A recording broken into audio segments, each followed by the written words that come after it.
اعوذ باللہ من الشیطان الرجیم بسم اللہ الرحمن الرحیم اللہم فقہنا فی الدین۔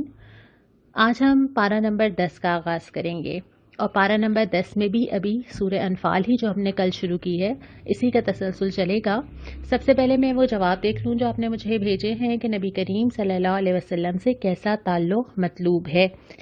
اچھا، اس جواب کو بھی دیکھ لیتے ہیں کہ نبی کریم صلی اللہ علیہ وسلم پر ایمان لانا، اور ایمان کا مطلب یہ کہ یقین ہونا کہ آپ برحق ہیں اور جو ہدایت لے کر آئے ہیں وہ بھی برحق ہے۔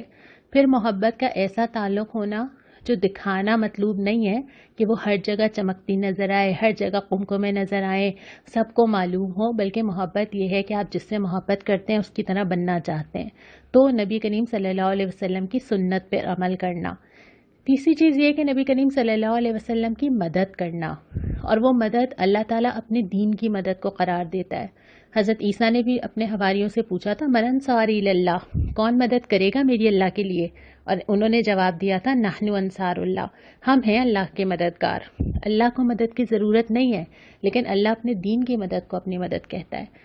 اور آخری چیز یہ کہ اس روشنی کی پیروی کی جائے جو رسول لایا ہے، یعنی کہ یہ قرآن۔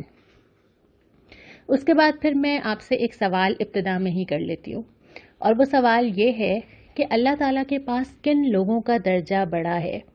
آپ نے مجھے یہ بتانا ہے کہ سورہ توبہ کی کون سی آیت ہے، آیت نمبر آپ مجھے بتائیں گے جس میں اس سوال کا جواب ہے اللہ تعالیٰ کے پاس کن لوگوں کا درجہ بڑا ہے۔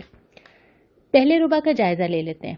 شروع ہی ہوتا ہے مال غنیمت کی تقسیم کے قانون سے، جس کا میں نے کل بھی ذکر کیا تھا کہ جب یہ سوال اٹھا تھا کہ وہ کہاں تقسیم کیا جائے گا اور کس کو ملے گا اور کس کو نہیں ملے گا، تو پھر یہ قانون آیا تھا خمس کا قانون کہ 5واں حصہ جو ہے وہ اللہ اور اس کے رسول کا ہے، اور باقی حصہ جو ہے وہ آپس میں جتنے بھی لوگوں نے حصہ لیا ان میں تقسیم کر دیا جائے گا۔ اس کے بعد اللہ تعالیٰ نے غزوہ بدر میں جو مدد کی اس کا تذکرہ کیا ہے کہ تم اتنے طاقتور نہ تھے لیکن اللہ تھا، اور اللہ تمہارا ہاتھ بن گیا تھا، اور اللہ تعالیٰ نے ان ساری چیزوں سے مدد کی جہاں سے گمان بھی نہیں تھا۔ تو یہاں پہ بھی ذکر کیا گیا کہ تمہیں میدان میں تو آنا تھا۔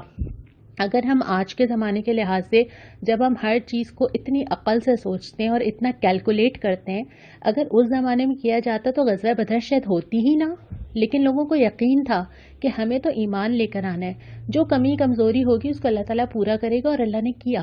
پھر اللہ تعالیٰ ایسی ایسی چیزوں سے مدد کرتا ہے جہاں سے انسان سوچتا بھی نہیں ہے۔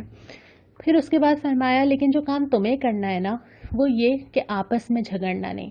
اگر تم آپس میں جھگڑے، ہم نے سورہ بقرہ میں پڑھا تھا کہ اللہ کی رسی کو مضبوطی سے تھام لو اور تفرقے میں نہ پڑو، تو اسی کی ہدایت کی ہے کہ آپس میں جھگڑنا نہیں، ورنہ تمہاری ہوا اکھڑ جائے گی۔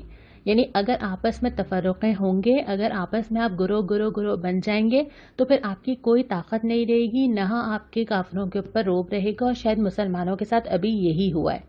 پھر اس کے بعد یہ فرمایا کہ مقابلے کے لیے طاقت اور گھوڑے تیار رکھو۔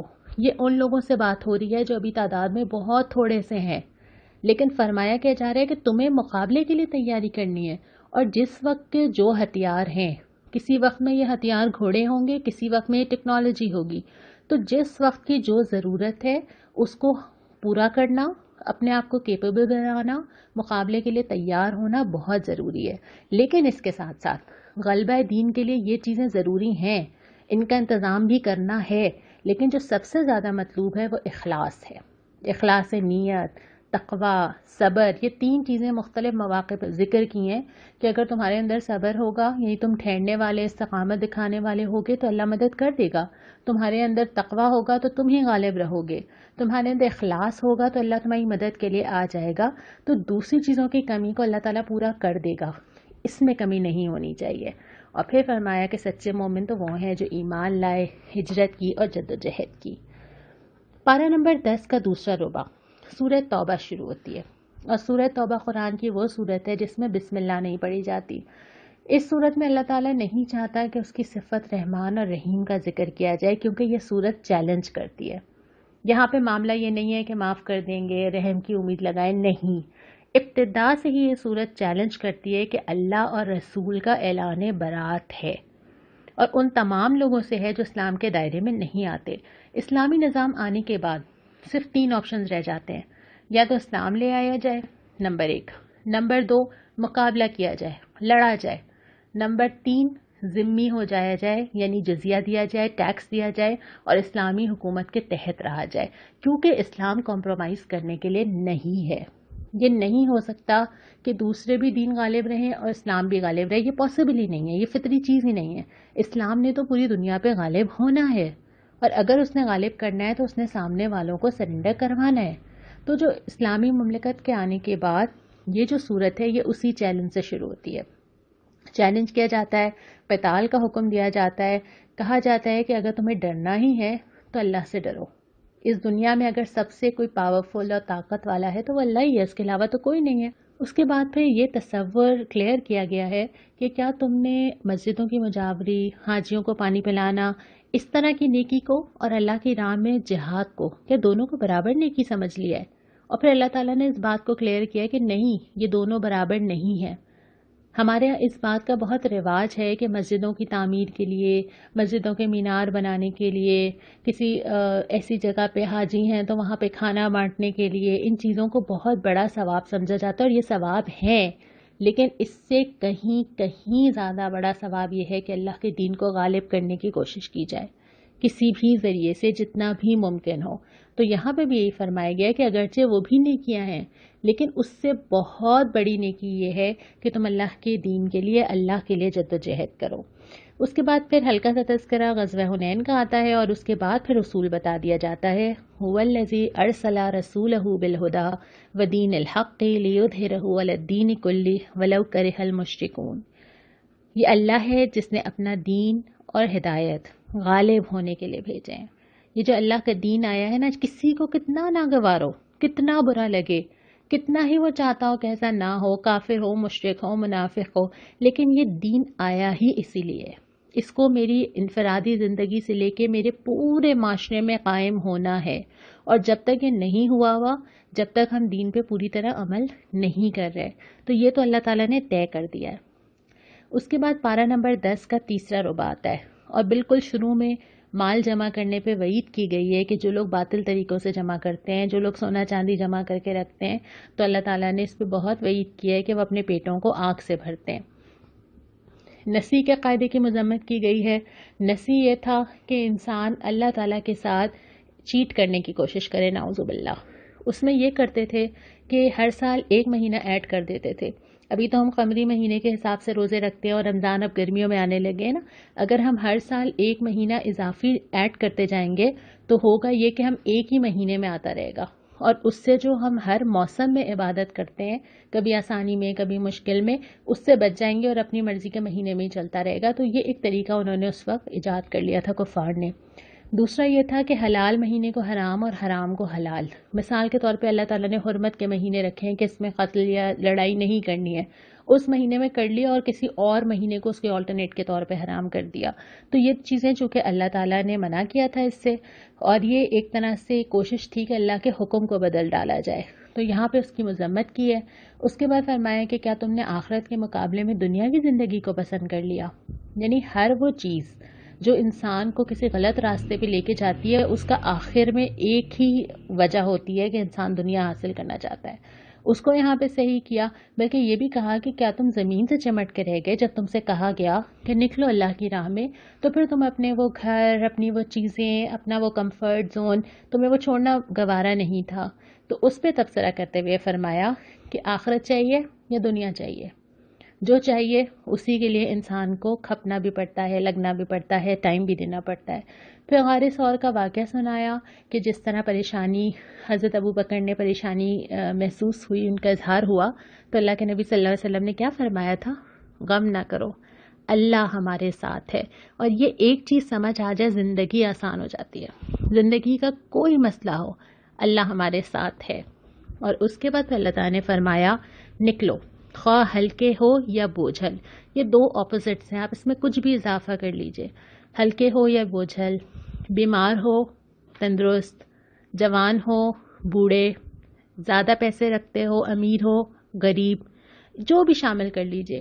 گویا جو بھی تمہاری حالت ہے اس وقت، اس کے اندر جو پاسبلٹی ہے اللہ کے لیے کرو، کسی کے پاس بہت سارا ہوگا، کسی کے پاس کم ہوگا، کسی کے پاس وقت زیادہ ہے، کسی کے پاس کم ہے، کسی کے پاس پیسہ زیادہ ہے، کسی کے پاس کم ہے، تو جو ہے وہ لگا دو، جو بھی لے آؤ۔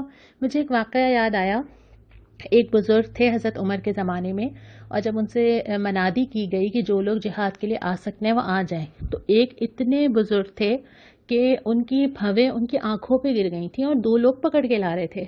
تو ان سے کہا گیا کہ آپ کیوں آ گئے، آپ کو تو نہیں آنا تھا؟ تو انہوں نے کہا کہ میں نے تو قرآن کی آیت پڑھی ہے، نکلو خواہ ہلکے ہو یا بوجھل، اور میں یہ سنا اور میں نکل آیا۔ یعنی یہ آیت تو مخاطب کرتی ہے کہ جو بھی تمہارے حالات ہوں اسی کے اندر سے اپنی استطاعت کے مطابق حصہ ڈالو اللہ کے دین کے لیے، جو دے سکتے ہو، جتنا کر سکتے ہو۔ اس کے بعد پھر فرمایا کہ مومن کے لیے تو ہر صورت بھلائی ہے۔ اللہ تعالیٰ نے وہ قول نقل کیا ہے کہ ان سے کہا گیا کہ تم کہاں جا رہے ہو، تم فوت ہونے جا رہے ہو کیا؟ ایسے میدان جہاد میں جب چلے جاؤ گے تو تمہاری جان کو خطرہ ہے؟ تو انہیں جواب دیا کہ ہمارے لیے تو دونوں صورتوں میں بھلائی ہے، شہید ہو جائیں گے یا واپس فتح یاب ہو کے آئیں گے۔ مومن کے لیے بھی دونوں صورتوں میں بھلائی ہوتی ہے، زندگی کے ہر فیز میں، یا تو وہ شکر کرتا ہے یا وہ صبر کرتا ہے۔ اس کے بعد پھر مصارف زکوٰۃ بتائے گئے کہ زکوٰۃ کہاں کہاں خرچ کی جا سکتی ہے۔ اور اس کا جو آخری ربع ہے نا، اس میں اللہ تعالیٰ نے 2 کریکٹرز بتائے ہیں کہ یعنی کہ 2 طرح کے لوگ ہیں، دونوں کے اعمال میں کیا ڈفرینس ہے اور پھر دونوں کے نتیجے میں کیا ڈفرینس ہے۔ پہلے ہم یہ دیکھ لیتے ہیں کہ ذکر کیا ہے کہ منافق مرد اور منافق عورتیں، پھر ذکر کیا ہے مومن مرد اور مومن عورتیں، اور جو ان کے اعمال بتائے گئے ہیں کہ کیا کرتے ہیں اس پہ ایک نظر ڈالتے ہیں۔ منافق مرد اور عورتیں ایک دوسرے کے ہم رنگ ہیں، یعنی ایک دوسرے کو سپورٹ کرتے ہیں، ایک دوسرے جیسے ہیں، ایک دوسرے کے ساتھ کمفرٹیبل ہوتے ہیں، برائی کا حکم دیتے ہیں اور بھلائی سے روکتے ہیں، خیر سے ہاتھ روکتے ہیں۔ اور خیر میں وہ ساری چیزیں آ جاتی ہیں، ایک تو یہ ہوتا ہے کہ انفاق اللہ کے لیے خرچ کرنا، اور ایک یہ ہوتا ہے کہ اپنی ذات سے دوسروں کو فائدہ پہنچا دینا۔ تو اس سے اپنے آپ کو روکتے ہیں، اللہ کو بھول جاتے ہیں، دنیا کے مزوں میں پڑ جاتے ہیں، دنیا کے مزے لوٹتے ہیں، بحثوں میں پڑ جاتے ہیں، چھوٹے چھوٹے سوال بحثوں میں الجھنا۔ اس کے برعکس جو مومن مرد اور عورتیں ہوتے ہیں یہ بھی ایک دوسرے کے ہم رنگ ہوتے ہیں، ایک دوسرے سے جڑے ہوئے ہوتے ہیں، ایک دوسرے کو سپورٹ کرنے والے ہوتے ہیں، بھلائی کا حکم دیتے ہیں، برائی سے روکتے ہیں۔ اور یہ دونوں چیزیں ساتھ ساتھ آتی ہیں۔ اللہ تعالیٰ صرف بھلائی کی بات نہیں کرتا، جہاں بھی ہم نے اب اتنی دفعہ پڑھا ہے ساتھ ساتھ یہ بھی آیا ہے کہ 2 کام ساتھ ساتھ چلیں گے، بھلائی کو بھی کہا جائے گا اور برائی سے روکا بھی جائے گا۔ نماز ادا کرتے ہیں، اللہ اور اس کے رسول کی اطاعت کرتے ہیں اور زکوٰۃ دیتے ہیں۔ اور یہ جو پوری 2 مختلف زندگیاں ہمارے سامنے آ رہی ہیں، ان کا اینڈ رزلٹ کیا ہے؟ اسی سپارے کے اسی ربع میں پھر آ جاتا ہے کہ یہ دونوں انجام میں کیا پاتے ہیں۔ جو منافق مرد و عورتیں ہیں اللہ تعالیٰ بھی انہیں بھلا دیتا ہے، جیسے انہوں نے بھلایا، دوزخ میں ہمیشہ رہیں گے، اللہ کی پھٹکار پڑے گی، سارے اعمال ضائع کر دیے جائیں گے اور آخر میں ان کے حصے میں صرف خسارہ آئے گا۔ لیکن جو مومن مرد و عورتیں اللہ کی رحمت ملے گی، جنتیں ملیں گی، جنتوں کے بڑے بڑے باغات ملیں گے، سب سے بڑھ کے جو چیز ملے گی اللہ کی خوشنودی ملے گی۔ اور یہ اصل کامیابی، جو دنیا میں کامیابی سمجھتے ہیں وہ تو کامیابی نہیں ہے، کامیابی تو یہ ہے کہ اللہ راضی ہو جائے اور اللہ جنتوں میں داخل کر دے، اصل کامیابی ان کو ہی حاصل ہوگی۔ اور آخر میں اللہ تعالیٰ نے بہت سارے لوگوں کے دلوں کی کیفیت کا ذکر کیا ہے، اس کو سمجھنا بہت ضروری ہے۔ یعنی اعمال کی قبولیت کا دار و مدار دل کی کیفیات پر ہے۔ جن منافقین کے بارے میں ابھی ہم پڑھ رہے ہیں یہ تو اپنے آپ کو مومن ہی کہتے ہیں، کافر تھوڑی ہیں، یہ وہ لوگ تھوڑی ہیں جو کہہ رہے ہیں کہ ہم اللہ اور رسول کو نہیں مانتے، یہ تو وہ لوگ ہیں جو اپنے آپ کو مسلمان کہتے ہیں، لیکن اسلام کے باوجود ان کے اعمال بتاتے ہیں کہ انہوں نے اسلام کو دل سے قبول نہیں کیا۔ اور پھر جو لوگ یہاں پہ بہت ساری مثالیں غزوہ بدر کی دی ہیں کہ جب ان سے کہا گیا کہ اللہ کے لیے لڑو، اس کے درمیان میں کیا کیا کیفیات تھیں۔ ایک وہ تھے جو ساتھ گئے تھے، نکلے تھے نا گھر سے، قربانی تو دل دی تھی نا، خوف بھی ہوگا، گھروں سے آنا، سامنے موت بھی نظر آ رہی ہے، لیکن نکل کے آ گئے تھے۔ اللہ تعالیٰ نے ان کی قبول نہیں کی۔ اس کی وجہ کیا تھی کہ وہ فتنہ پھیلانے کی کوشش کرتے رہے، وہ ایسی باتیں کرتے رہے کہ اف کیوں آنا پڑا، یہ کیا ہو رہا ہے، اس سے بہتر تھا گھر چلے جاتے۔ اور کچھ لوگ ایسے تھے جو کہ اپنے گھروں کے اندر تھے، ان کے پاس عذرات تھے، وہ بیمار تھے، تو ان کو اللہ تعالیٰ نے کہا کہ وہ تو ہر وادی میں تمہارے ساتھ ہیں، کچھ لوگ ایسے تھے جن کو پیچھے چھوڑا گیا عورتوں اور بچوں کے پاس. کچھ لوگ ایسے تھے جن کے پاس سواریاں ہی نہیں تھیں اور وہ آ کے کہہ رہے تھے کہ ہمیں کچھ سواریاں دیں, ہم بھی جانا چاہتے ہیں, لیکن ان کو مجبوراً رکنا پڑا. کچھ لوگ ایسے تھے جو جا سکتے تھے لیکن ان کو کہا گیا کہ نہیں وہ گھر پہ رہیں, تو آنکھوں سے آنسو بہہ رہے تھے ان کے. کچھ بیمار تھے.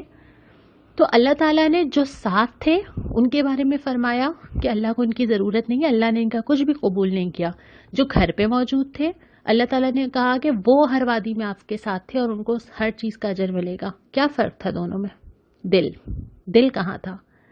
یعنی اچھے سے اچھا عمل بھی اگر دل کی کیفیت کے ساتھ نہ ہو تو اور کراہت کے ساتھ ہو اور مجبوری کے ساتھ ہو, اللہ کو ضرورت نہیں ہے. لیکن اگر دل کے اندر تڑپ موجود ہو, دل کے اندر شوق موجود ہو, اسباب موجود نہ ہو, کر نہ سکیں, اللہ تعالیٰ اس کو بھی قبول کر لیتا ہے.